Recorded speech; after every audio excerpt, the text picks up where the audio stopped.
26. Even he did outlandish women cause to sin. And if outlandish women could cause Solomon's compromise and backsliding, how about you? How about me? We've talked much on that in the morning. But let me ask you this question before I leave off that area. Are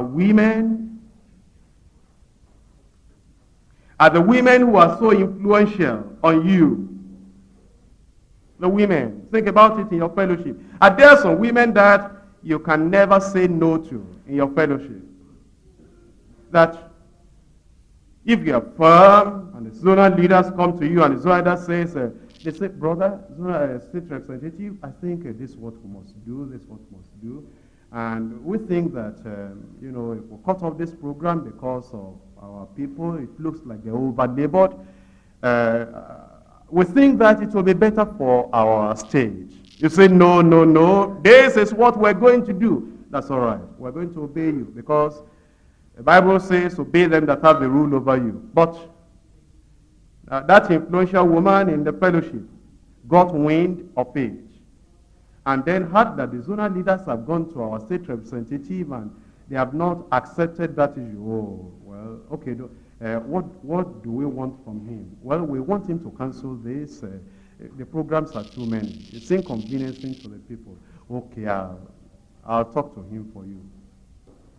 And then this woman comes, not because she dresses differently, it's just because that state representative has put his own life in the hands of that lady. Not his wife, just in the hands of that lady. And the lady will come and say, bro, how are you this afternoon? Well, I came on a serious matter. I want you to know that these programs are becoming too many. You feel like that? Why do you feel like that? Well, actually, the people, it's inconveniencing to them. What are you suggesting? I think for this period, well, you are the state leader, God will lead you, but I can take the place of God for you. But God will lead you, but I suggest, because I know the answer already, I know the problem already, I think we should cancel it. I think, okay, we'll cancel it. Any other thing? No, just cancel it. Is that all right? No, yes, that's all right. And she'll go to the zonal leaders and, tell the zonal leaders, you watch for the announcement. He'll cancel it. He never says no to me. That's just my luck in Deeper Life Church. Woman.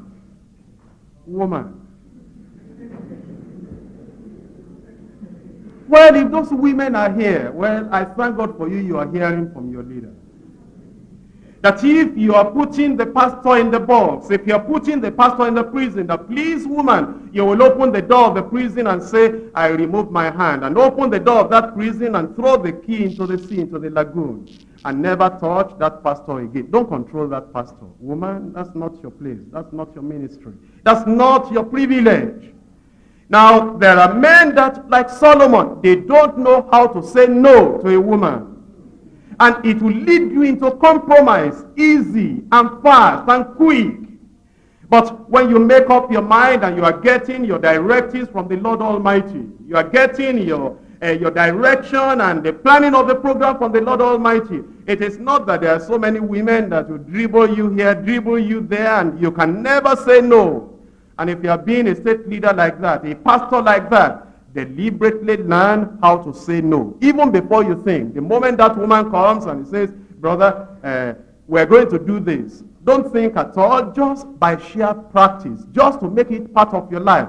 Just to make you free from compromise before you ever think, if that's a woman trying to dictate the program of the church, the program of the ministry to you, the first thing for you to say, no, let her go. Then you can pray on your own. Even if you are going to say yes later, it will not be yes to her, but yes to God. The one that has given you the ministry, the one that has given you the work to do.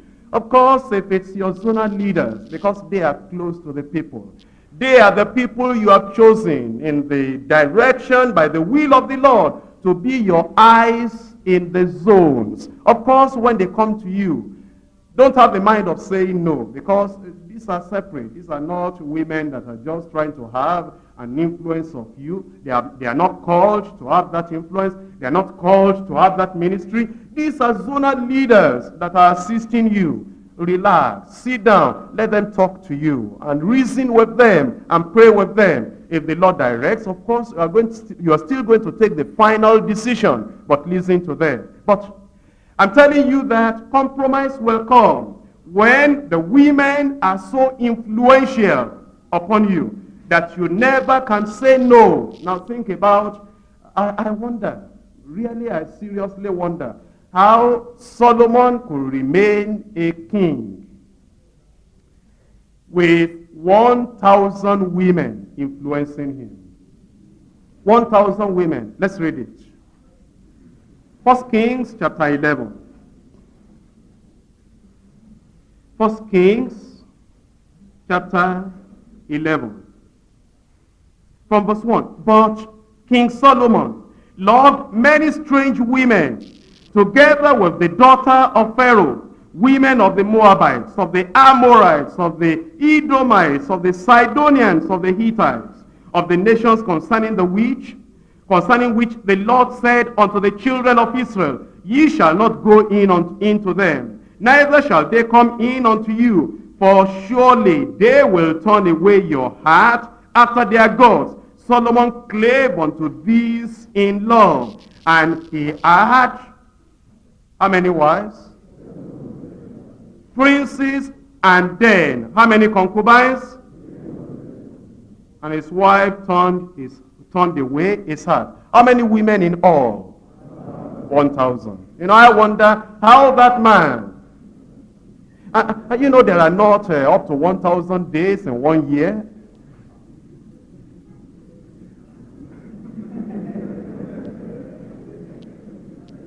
If those women will only take 1 day of the year and say, okay, I'll be willing to take 1 day. If there was a good arrangement that, okay, you'll take only 1 day, there'll be about two women to 1 day, and there'll still be extra women. You'll be getting up to about 3 women every day that will say, well, it has come to my turn to have my own influence. Think about it. That man was not free like his father, the psalmist of Israel. The one that had visions far, far, far off. The one that his psalms were prophetic. They were songs of praise unto the Lord. And that man that will play on the harp and an evil spirit will vanish away. That man that will go on the battlefield. Now, you read your Bible very well. I don't hear of any time that Solomon went to the battlefield and fighting the enemies. No. He just depended on his wisdom. No battle to fight except the battle of the women. I mean, what other battle can you fight? When there are so 1,000 women, and if you know women, if only 3 women are fighting on 1 man, that man is miserable. And when 1,000 women are fighting on 1 man, that man is terrible. Solomon, the wise king of Israel. Well, there we are. If Solomon could compromise because he didn't know how to say no to a woman and to the women, whenever they came, he never knew that, people that have, they eat, they don't know when they are satisfied. He saw another woman, he didn't know that already there are 364 in the house. He said, come, I think you look beautiful. He saw another one again, I think I'll take that one too. So another one again, I think I'll take that one too.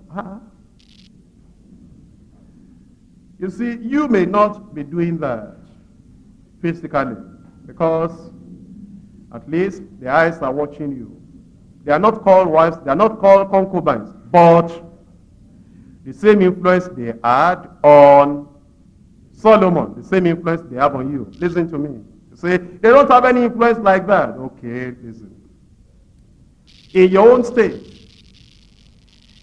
Deeper Life Bible Church is not established in your own village, where you are, your own village. Listen to me. But that lady is also of that same stage. And then, came to you and said, my mother is perishing. She's not got the gospel. Our people, I don't want them to go to Anglican church again. We must go and establish Deeper Life in my village. In your own village, there is no pastor to even send there. Your own village. Then that woman, you never can say no to that woman. And you say, all right. Who do you want? And in our village, I want them to really come to the Lord. I want a dynamic person. Who are we going to send? Now, when I suggest, and the most effective person in the state capital, I think Brasso and so will fit into our village. Okay. And you know you need that assistant. You need that brother, dynamic, effective in that state capital. But how can you say no to this lady now? And you think you are working for God. And then the person will go to that place. He gets there, and that woman is always going to supervise the work in that village. That's her village. And is coming to report back. Looks like the work is not growing. It looks, I think you need to speak to that brother. He's not as dynamic as when he was in the state capital here. Because my village people, they must not perish because Jesus died for them. Jesus died for those in my village too. Then that preacher will come. The influential woman has spoken to the leader. And then before the brother gives the report of what is going on, what report is he going to give? The person that knows how to give report has come. Then we lash that individual. That means that that woman is your Lord, is your master, is your supervisor, is your controller. Is the one that is actually controlling what you are doing. If your wife is doing it, it is bad. If it's another woman, not your wife, it's a terribly worse. Terrible. Now, there are people that compromise because of all these influences. They don't know how to say no. They don't know how to say no to women in particular. Well, women, don't worry. I mean, I'm sure you are not like I'm talking about. I think the type of people we are talking about, they are back in the stage. They are not here in the conference. And if you are here in the conference, aren't you happy for... aren't you happy for a general superintendent who doesn't want you to come and kneel out to him, laughing and saying, brother, that was a good message. I'm sure that when we finish, you'll go back home and cry and say, this man has spoiled my influence on the state leader. If I do that, I praise the Lord. Now, it's important that if we're not going to compromise, if we're not going to just give up the gospel and just yield the gospel into the hands of people who don't have any business controlling the church, then we should know that we must not compromise on these areas. Now, these are the areas where women have special interest and special joy. Now, women have a lot of interest in other things, but these are some areas where they have special interest. Number one, ceremonies. That's why they like to influence the church, influence the pastor. Number two, weddings. Number three, house dedication. You know, her husband has just got a new house, and she doesn't want you to think about church policy or church principle or church practice. She just wants you to, you know, he's my husband. And God has provided for us. We have built a new house. And Pastor, I hope you will be there. We're going to dedicate the house. Women are interested in funerals. Funerals, you know, that's why they like to cook, they like to serve, they like to do all these things. And if it's in particular their relatives that died, they like good funerals. They're also interested in housekeeping. Having a good house, having good apartment. They are also interested in child dedication and naming ceremony. And the women are interested in materialism. Now, if you are not very careful, because these are special interest areas for the women, these are areas they will like to influence you. The doctrine will still be there. The preaching will still be going on. But then on these ceremonies and weddings and house dedication and funerals and housekeeping and child dedication and naming ceremony and materialism, if you are not very careful, it will influence you to the point you cannot say no. Let's look at Solomon once again. 1 Kings chapter 11, verse 4. For it came to pass when Solomon was old that his wife turned away his heart after other gods. When he was nearer to the grave, that was the time he turned away his heart from the Lord. And his heart was not perfect with the Lord, his God, as was the heart of David, his father. For Solomon went after Ashtaroth, the goddess of the Sidonians, That's where the influence went. And after Milcom, the abomination of the Amorites. Now, come back to chapter 1, verse 1 rather. Verse 1. King Solomon loved many women, together with the daughter of Pharaoh, women of the Moabites, of the Ammonites, of the Edomites, of the Sidonians, of the Hittites. Come back to verse 5. Solomon went after Ashtoreth, the goddess of the Sidonians. And after Milcom, the abomination of the Ammonites. You know what happened? Well, the woman that came later, because the daughter of Pharaoh came first, came before the rest. Of the Moabites came before the others. Then after that, the Ammonites. After that, the Edomites. After that, the Sidonians. And all the other women had not told this king to build shrines for their idols. But what are we seeing? The king has already given a commission. He has already approved the plan to build for this woman, the Sidonian. The other women said, what am I doing? My city, my village, my tribe will also have idols. This woman that has just come recently, influencing Solomon to build. So next, the abomination of the Ammonites. That's the woman that had come before the Sidonians said, Solomon, king, we have been here all these days and we love you. And there is nothing in our area too. That our own idol is at least better than this one. Why not come and do something on our area? Now, how can this king say no when he said yes to the Sidonian that came later? And so he went to worship the abomination. In verse 6, and Solomon did evil in the sight of the Lord, and went not fully after the Lord as did David his father. Then did Solomon build an high place for Shemosh, the abomination of Moab. You see that? If you go back to verse 1, the Moabites. Because the women that came first before the Sidonians, they were now saying, how about mine? How about mine? And then if you look at verse 7, in the hill that is before Jerusalem, and also for Molech, the abomination of the children of who? Of Ammon. If you go back to verse 1, these are the people that came before the Sidonians. Now, all the other people also started demanding their own. I'm telling you something. The moment the women in the fellowship, in the church, the moment they know that there is a particular woman you cannot say no to, the other women too, they'll be saying, if Esther has that influence on the pastor, I think I too should try. They also will be trying to get their own influence. Then you'll become not a man of God, but a man for the women. And women, they'll dribble you. Because little things make them unhappy.